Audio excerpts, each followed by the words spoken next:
पहली खबर दिल्ली से। दिल्ली के नरेला के इंडस्ट्रियल एरिया में हुए ब्लाइंड मर्डर केस ने पुलिस से खुलासा कर दिया है। करीब 2 महीने पुराने इस मामले में इलाके में सनसनी फैल गई थी। आपको बता दें कि 28 जनवरी को UER 2 के पास एक व्यक्ति का शव मिला।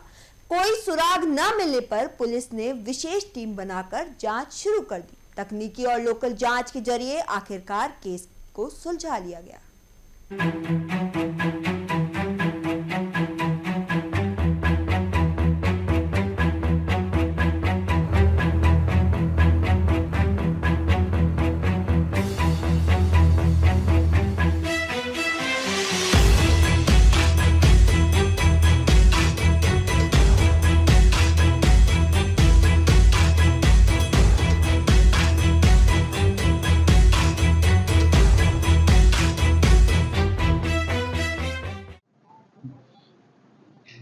आउटर नॉर्थ डिस्ट्रिक्ट के Narela industrial area police station में 28 जनवरी 2020 को एक सूचना मिली थी कि जो सेक्टर 5 DSIIDC बवाना का एरिया है, जो कि UER 2 के पास पड़ता है, वहाँ पर एक डेड बॉडी मिली है।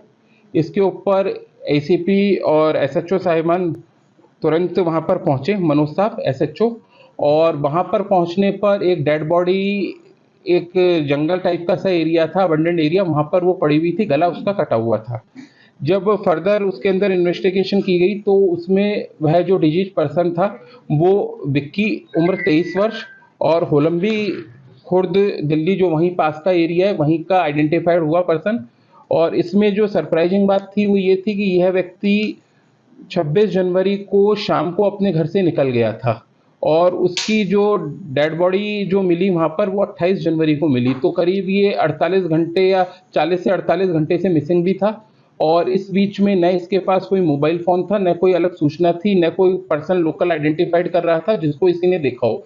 सबका कहना लोकल इंक्वायरी में यही निकल कर आया कि 26 जनवरी की रात को ही ये देखा गया था, शाम को। उसके बाद से वो विजिबल किसी को भी नहीं था, किसी को भी नहीं मिला था। काफ़ी ये ब्लाइंड केस था क्योंकि उस जगह के अंदर, जैसा मैंने बनाया, अबंडेंट टाइप का एरिया था, जंगल टाइप का सा एरिया, ऑल्दो UER 2 से लगता हुआ है, लेकिन वहाँ पर कोई CCTV कवरेज नहीं थी। तो काफ़ी प्रयास करने पड़े इसके अंदर।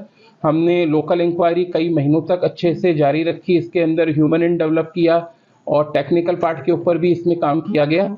और इसमें एक बड़ा ब्रेक थ्रू पिछले कुछ दिनों के अंदर लगा, जिसके अंदर इसके अंदर ज्ञात हुआ कि टोटल 4 लड़के थे और ये जुवेनाइल लड़के थे, जिनकी उम्र चारों के ही लोकल ही रहने वाले हैं वहीं के, जिनकी उम्र 17 वर्ष के आसपास है।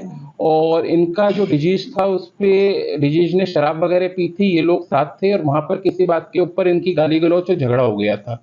उस बात के ऊपर इन जुवेनाइल्स जो CCL थे उन्हीं ने चाकू मारकर इसका गला काट दिया, जिससे विक्की जो था उसकी डेथ हुई थी।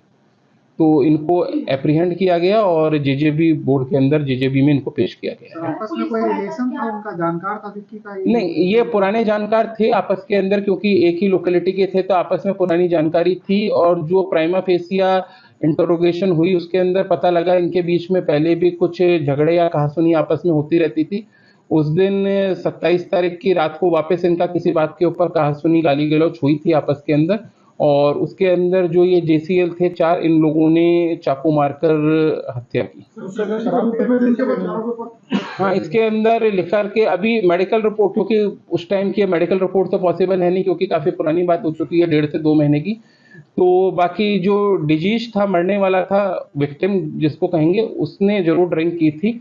बाकी इसके अंदर फर्दर इन्वेस्टिगेशन चल रही है।